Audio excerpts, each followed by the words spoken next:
Imagine a city of skyscrapers rising from a swamp, where just a few decades ago, malnutrition was common and clean water was a luxury. Today, it's one of the richest nations on earth, a global financial hub where millionaires outnumber the homeless. This is the story of Singapore, a tiny red dot on the map that defied geography, war, and skepticism to become a model of economic success. But how? What made this city-state so rich? And could its lessons work for other nations? Let's uncover the secrets behind Singapore's meteoric rise, from Lee Kuan Yew's vision to the invisible hand that built an empire. The journey begins not in the 21st century, but in the ashes of the 20th. Singapore's story is one of survival, strategy, and sheer willpower. Cut to vintage footage of post-war Singapore, crowded markets, makeshift housing, and children playing in dirty streets. Narrator: in 1965, Singapore was a struggling island nation, newly expelled from Malaysia, with no natural resources, not a drop of oil, no fertile soil, not even enough fresh water to sustain itself. Its people were poor, its future uncertain. Independence wasn't a celebration, it was a gamble on survival. And yet, within a single lifetime, Singapore would transform into a first-world economy, ranking among the top 5 richest countries in the world by GDP per capita. How did a nation the size of New York City's 5 boroughs achieve what many thought impossible? The answer lies in a combination of bold leadership, ruthless pragmatism, and a culture that prized discipline over democracy. Cut to black-and-white image of Lee Kuan Yew, the first Prime Minister of Singapore, speaking at a podium. Narrator: at the heart of Singapore's transformation was a man who would become one of the most controversial and effective leaders of the 20th century, Lee Kuan Yew. A Cambridge-educated lawyer with a steely gaze and a vision that brooked no compromise, Lee saw Singapore's greatest asset not in its land or resources, but in its people. And he was willing to do whatever it took to harness that potential. Cut to archival footage of Lee walking through slums, then to modern-day Singapore, juxtaposed with side-by-side comparisons. Narrator: Lee's strategy was simple: Singapore would become a clean, efficient, and corruption-free city-state where business could thrive. But getting there required radical reforms. First, he tackled corruption, root and branch. In 1960, he established the Corrupt Practices Investigation Bureau, giving its officers unparalleled powers to investigate and prosecute officials, even at the highest levels. Within a decade, Singapore went from being one of the most corrupt places in Asia to one of the least. Bribes became a rarity, and public trust in government soared. Cut to footage of Singapore's port in the 1960s versus today. Narrator: next came economic development. With no natural resources, Singapore had to import everything: food, water, even sand to reclaim land from the sea. So Lee focused on what he did have: a strategic location on the world's busiest shipping route, and a population hungry for progress.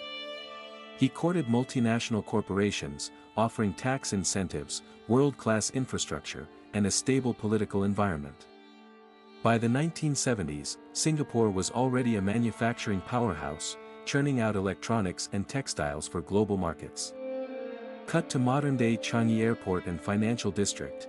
Narrator: but Lee knew that manufacturing alone wouldn't sustain long-term growth.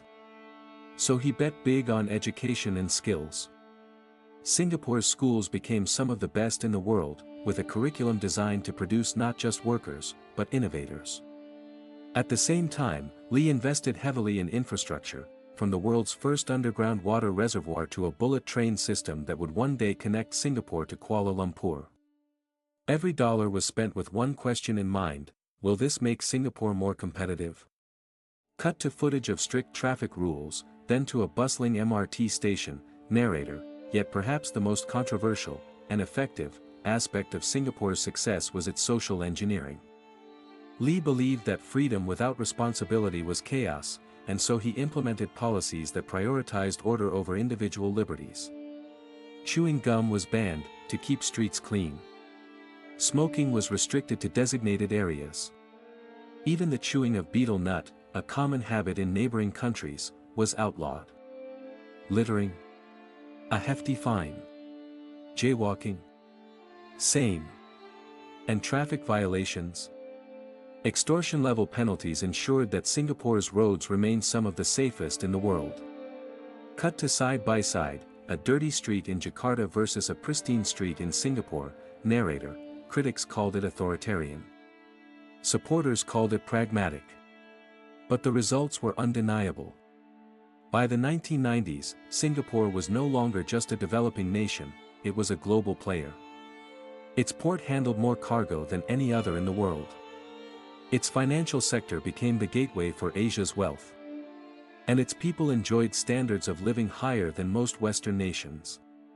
Cut to modern-day Singapore skyline, panning over the Marina Bay sands and financial towers.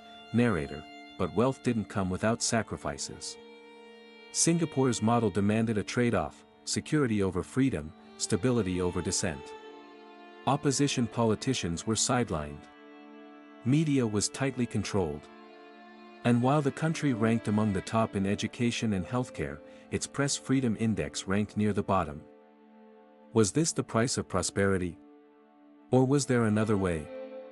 Cut to interview-style footage of an economist or historian, speaking to camera. Expert, the genius of Lee Kuan Yew's model wasn't just in its ruthlessness, it was in its adaptability. Singapore didn't cling to one strategy forever. It evolved. When manufacturing declined, it pivoted to services. When China rose, it became its financial bridge to the world. Singapore's wealth wasn't a fluke, it was a system designed to stay ahead. Cut to a bustling hawker center, then to a modern co-working space. Narrator, today, Singapore's economy is a three-legged stool: finance, trade, and high-tech innovation. Its sovereign wealth fund, Temasek, owns stakes in companies from Indonesia to India, spreading its influence across Asia. Meanwhile, its startup scene is booming, fueled by government grants and a culture that rewards risk-taking. But the biggest lesson Singapore teaches isn't about money, it's about mindset. This tiny nation proved that wealth isn't about what you're born with, it's about what you choose to build. Cut to a montage of Singapore's diversity: Chinese New Year celebrations, Malay festivals, Indian temples, and a modern mixed-race family. Narrator, of course, Singapore's success hasn't been without critics. Some argue that its prosperity is built on the backs of foreign workers, who make up nearly 40% of the population and often live in cramped dormitories.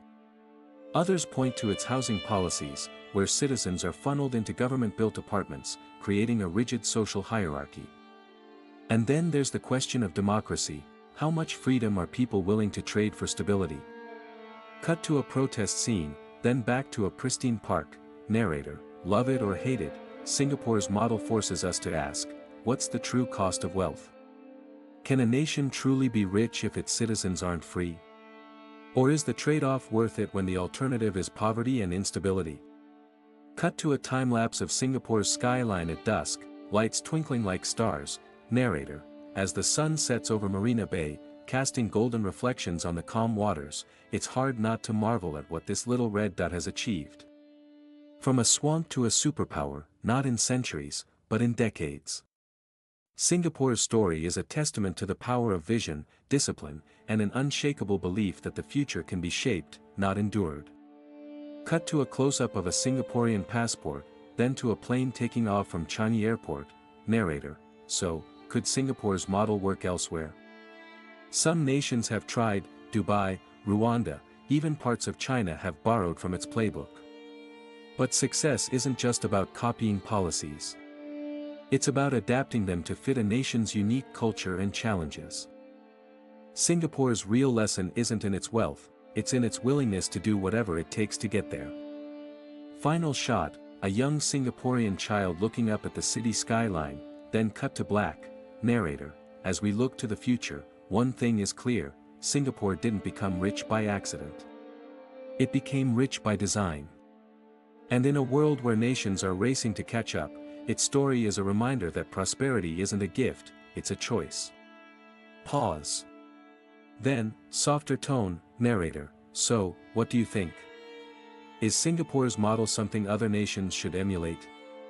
Or is there a different path to wealth? Let us know in the comments. And if you enjoyed this story, don't forget to like, share, and subscribe for more deep dives into the world's most fascinating economies. Fade to black with a subtle musical swell. Like and subscribe to Empire Explained for more stories on history's greatest empires.